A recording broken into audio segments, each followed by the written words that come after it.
All right, let's dive into this deep dive into the power of emotions. We got some really fascinating source material you provided.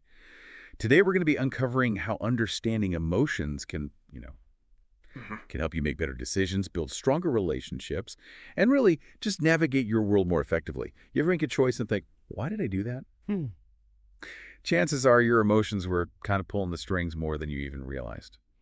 Yeah, it's interesting. We often try to separate like logic and emotion, but the reality is they're super deeply intertwined. And emotions aren't just these, fluffy feelings, right? They have real physiological, psychological, and behavioral components to them. Okay, so let's unpack that a little bit. Let's say, for example, you're scrolling through your newsfeed Yeah. and you see a post that just makes you angry. Like Mhm. your heart rate might increase, your thoughts start racing. You might even feel that urge to comment something, pretty heated. All of those are part of that emotional response, right? Yeah. Time. That's a great point. It's not just about, feeling good or bad. Yeah. Emotions really do have a purpose. Now, you shared with me this research paper by Paul Ekman. He identified 6 basic emotions: Mm-hmm. happiness, sadness, anger, fear, disgust, and surprise. What I find so fascinating about that is that these emotions are recognized across cultures. So it kind of suggests they're hardwired into us as humans. Absolutely, yeah. And each emotion has specific neural pathways in the brain. So, for example, the amygdala, often called the brain's emotional alarm system, that plays a key role in processing fear and other intense emotions. So let's say you're walking down a dark street at night and you hear footsteps behind you. Your amygdala might actually trigger that fear response before you even have time to consciously process what's happening. That makes sense. It's like our brain's way of keeping us safe from potential threats. But what happens when the amygdala, kind of goes into overdrive? Like in those, fight or flight situations? Well, thankfully, we also have the prefrontal cortex, which acts as kind of the voice of reason in our brain, right? It Mm. tries to balance out those the amygdala's emotional impulses Hmm. with more rational thinking. It's almost like this internal tug of war between our gut reactions and our more thoughtful I responses. can definitely relate to that. But how do these emotions, how do they actually influence our decisions? In your notes, you mentioned something called Antonio Damasio's somatic marker hypothesis. Can you tell me more about that?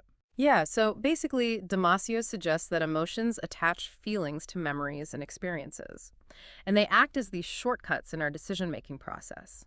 So, for example, if you had a negative experience public speaking in the past, you might feel anxious about doing it again, even if the circumstances are totally different, because that past experience creates what's called a somatic marker. It's like a gut feeling that influences your choices without you even realizing it. That's fascinating. So it's like our emotions are constantly whispering in our ear, right? Yeah. Guiding our choices, even when we think we're being totally logical. Exactly. And this influence can be both positive and negative.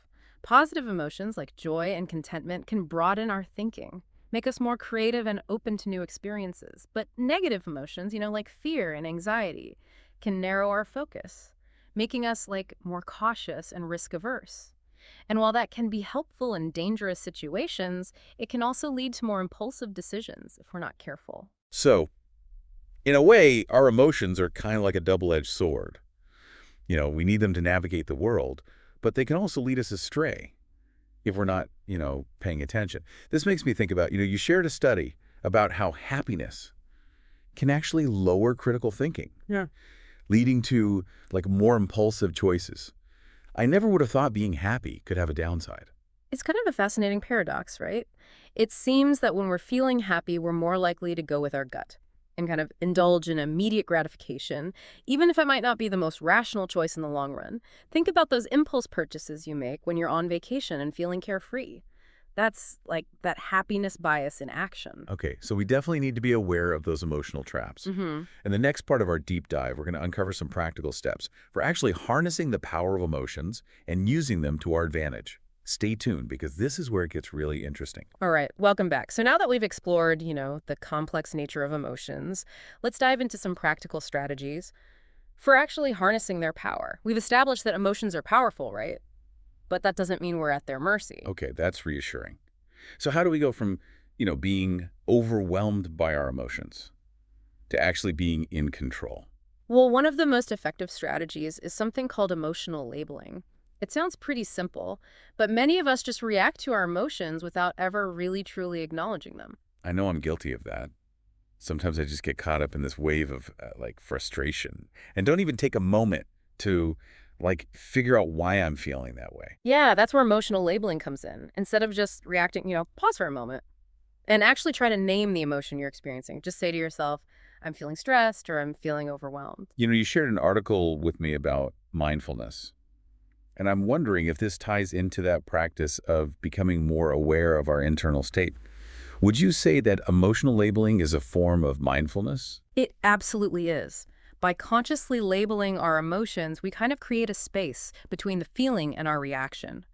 And there's even research that shows this simple act of labeling can actually reduce the intensity of the emotion. Wow, that's pretty incredible. So just by putting a name to the feeling, we can start to like calm things down a little bit. Exactly. And you mentioned in your notes that you sometimes struggle with, like making impulsive decisions. That's where the next step comes in. Pausing before reacting, especially when you're experiencing those like really strong emotions, like anger or frustration. Oh, this is a tough one for me. I tend to be pretty reactive, in the heat of the moment, and I often regret it later. Yeah, we all do it sometimes. But introducing that, mindful pause, even just for a few seconds, can make a world of difference. So, like before you send that heated email or say something you might regret, try taking 5 deep breaths or even just stepping away from the situation for a couple of minutes. So it's about creating that space, right? To allow our prefrontal cortex, that voice of reason we talked about, to kind of catch up and help us make a more thoughtful choice. Exactly. But, what if you've labeled the emotion, you've paused, and you're still feeling kind of stuck? Well, that's where cognitive reappraisal comes in. It's about shifting your interpretation of the situation. Instead of just dwelling on the negative, try to find a more positive or neutral perspective. I can see how that could be helpful, but it also feels a bit like putting a Band-Aid on a bigger problem, Right. right? Is there a risk of like ignoring genuine issues by just, reframing everything? That's a great question. And yeah, it's important to be mindful of that. Cognitive reappraisal isn't about denying reality or suppressing like difficult emotions. It's about choosing a more empowering perspective that allows you to move forward. Okay, so it's not about pretending everything is fine, but about finding like a more constructive way to approach the situation. Could you give an example of how this might work in real life? Sure, so imagine you're passed over for a promotion at work. Instead of thinking, I'm a failure, I'll never get ahead, you could reframe it as, this is an opportunity to learn what skills I need to develop and even, seek out new challenges. Ah, I see the difference. It's about turning that negative thought into like a more empowering one. But sometimes, reframing alone doesn't seem like enough, especially when I'm dealing with like these persistent negative emotions. You're right, and that's why it's important to kind of have a toolkit of strategies, right? One technique that you might find helpful, especially given your interest in, personal growth, Mm. is gratitude journaling. You mentioned trying it out. Did you find it beneficial? Yeah, I've actually been trying it for a few weeks now. And I have to admit, it's been surprisingly helpful. I wasn't Mhm. sure about it at first, Yeah. but taking a few minutes each day to just like write down things I'm grateful for really does shift my perspective. That's great to hear, because research has actually shown that gratitude journaling can boost happiness and optimism, which can then, in turn, influence our decision making and our emotional responses. It's amazing how these small practices can have such a ripple effect. Speaking of real-life examples, in that book you shared about emotional intelligence, it mentions this fascinating study called the Marshmallow Test. I'd love to hear more about that. Yeah, it's a classic study. It really highlights the power of delayed gratification. So researchers offered children a choice. One marshmallow now, or two marshmallows if they waited for 15 minutes. You can imagine how challenging that was for a 4-year-old. Oh, absolutely. I probably would Yeah. grab the marshmallow and run. But here's the thing. Follow-up studies showed that those children who were able to delay gratification, the ones who resisted that immediate temptation, they tended to have better outcomes later in life. They had higher SAT scores, better coping skills, even lower rates of substance abuse. That's remarkable. It suggests that learning to manage those impulses, those immediate emotional urges, can have a lasting impact on our lives. And I'm guessing this ties into the concept of emotional intelligence, or EQ, which we haven't really touched on yet. It absolutely does. Daniel Goleman, who popularized the term EQ, defines it as the ability to understand and manage your own emotions, as well as recognize and respond to the emotions of others. So it's not just about being in control of your own feelings, right? Yeah. But also being sensitive to the emotional states of the people around us. You mentioned 5 key components of EQ in your notes. Can you walk us through those? Yeah, of course. So the 5 components are Self-awareness, self-regulation, motivation, empathy, and social skills. And each of these plays like a really crucial role in our interactions with ourselves and with others. This makes me think about those leadership articles you shared. How does EQ play a role in, like, effective leadership? It's actually a critical factor. Imagine two leaders facing a similar challenge, right? One, with low EQ, might react with anger and blame, creating this like tense and unproductive environment. But a high EQ leader would approach the situation with empathy and understanding, seeking to support their team members and find solutions together.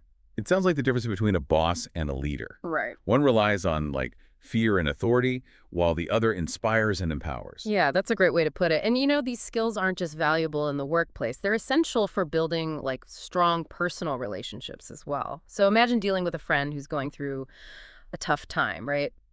A low EQ response might be to get frustrated or withdraw, but a high EQ friend would listen patiently and offer support. You're really highlighting how EQ is truly the foundation for, like, meaningful connections, whether it's with colleagues or friends or family. But let's face it, we're not all born with, like, naturally high EQ, right? How can we develop these skills if they don't come easily to us? That's a great question, and we're going to explore some practical strategies for actually building EQ. In the final part of our deep dive, stay tuned because we've got some really fascinating insights to uncover. All right, welcome back. So we've dug pretty deep into, like, the science and psychology of emotions.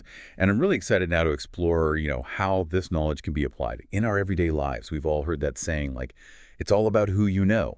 But maybe it's really all about how you connect with people, right? Yeah, that's a really fascinating perspective, and it really highlights the importance of, emotional intelligence or EQ in like how we navigate our personal and professional lives. We were just talking about those 5 key components of EQ: self-awareness, self-regulation, motivation, empathy, and social skills.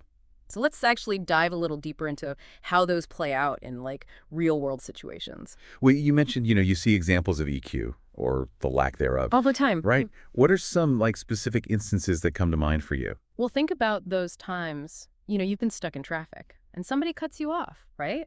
A low EQ response might be to erupt in road rage, honking your horn, maybe even yelling a few choice words. But a high EQ driver might take a deep breath, acknowledge their frustration, and choose to just, let it go. Yeah, that makes me think about, like, the Stoic philosophers you're always talking about. They really emphasize the importance of, like, controlling our reactions Yeah. and focusing on what we can control, right? Exactly. And it's not just about avoiding like negative reactions, right? It's also about proactively using our EQ to, build stronger relationships.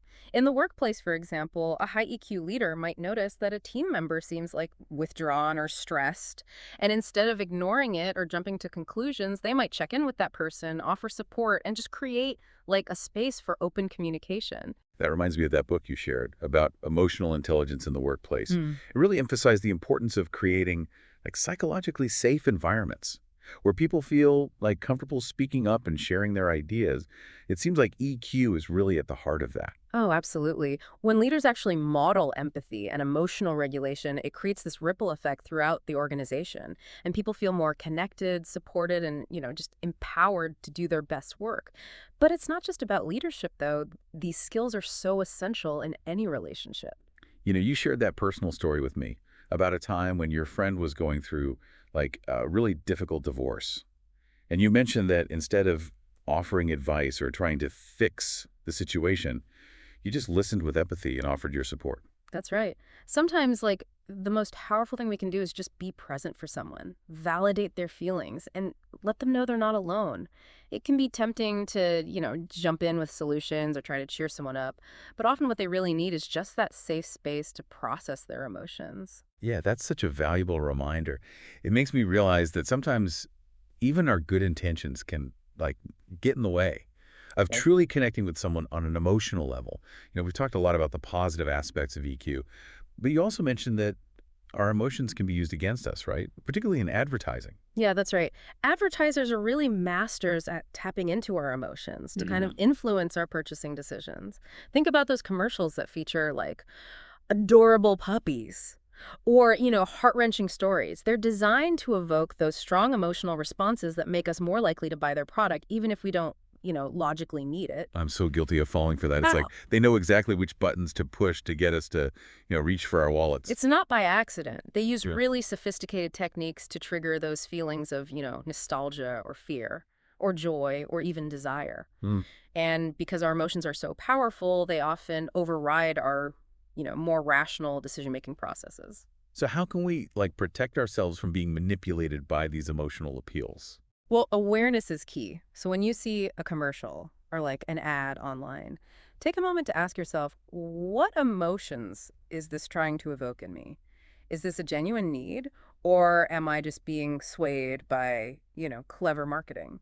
Yeah, that's great advice. It's like putting on this mental shield Yeah. to kind of protect ourselves from those emotional arrows, right? Exactly. And it's not just about being wary of advertising. This applies to any situation, where someone might be trying to manipulate our emotions. This brings us to the topic of conflict resolution. You mentioned a study about the emotion escalation trap, where disagreements can quickly spiral out of control if emotions aren't managed effectively. It's a really common dynamic in conflicts. One person says something hurtful, the other person retaliates, and before you know it, you're both caught up in this whirlwind of anger and resentment. It's like that saying, an eye for an eye leaves everyone blind. But how do we break out of that cycle? What can we actually do to de-escalate a situation when emotions are running high? One of the most powerful things you can do is just acknowledge the other person's feelings, even if you don't agree with them. Saying something like, I hear that you're feeling frustrated, can go a long way in diffusing tension. It's like you're creating this bridge of empathy instead Yeah, of yeah. building walls of defensiveness. Exactly. And it's also important to use I statements. Instead of blaming or accusing the other person, for example, instead of saying, you always interrupt me, try saying, I feel unheard when I'm interrupted. Yeah, that's a great tip. It shifts the focus from attacking the other person to expressing your own feelings and needs. And sometimes, if things are getting too heated, it's probably best to just take a break and come back to the conversation when everyone has had a chance to cool down a little bit. That's a really wise strategy because it's important to remember that we don't always have to resolve conflicts in the heat of the moment, right? Sometimes stepping away allows us to regain our composure and approach the situation with a clearer head. Wow, this whole deep dive has been a real revelation for me. We started by, thinking about emotions as these fleeting feelings, but it turns out they're really the driving force behind so much of what we do and how we experience the world. They really do. They color our perceptions, shape our decisions, and, form the basis of our connections with others. So as we wrap up here, what's the one key takeaway you want our listeners to remember about the power of emotions? I think the biggest takeaway is that emotions are not the enemy. They're actually a vital part of what makes us human. The key is to, understand them, manage them effectively, and use them as a source of strength, rather than letting them control us. That's a really powerful thought. It's like we've been given this incredible gift, and now it's up to us to learn how to use it wisely, right? Exactly. And remember, this is just, the beginning of your exploration. There's so much more to discover about this fascinating world of emotions. I'm excited to keep learning. And I encourage our listeners to do the same. So pay attention to your emotions this week. Notice how they influence your choices, your interactions, your overall well-being. Experiment with the strategies we've discussed today and see what works for you. And before we go, here's a final provocative thought. If emotions are so deeply ingrained in our human experience, shaping even our most rational decisions, are we truly in control? Or are our emotions secretly calling the shots? That's a great question to ponder. It really gets to the heart of what it means to be human. Thank you so much for joining us on this fascinating journey. And until next time, keep exploring the amazing power of emotions.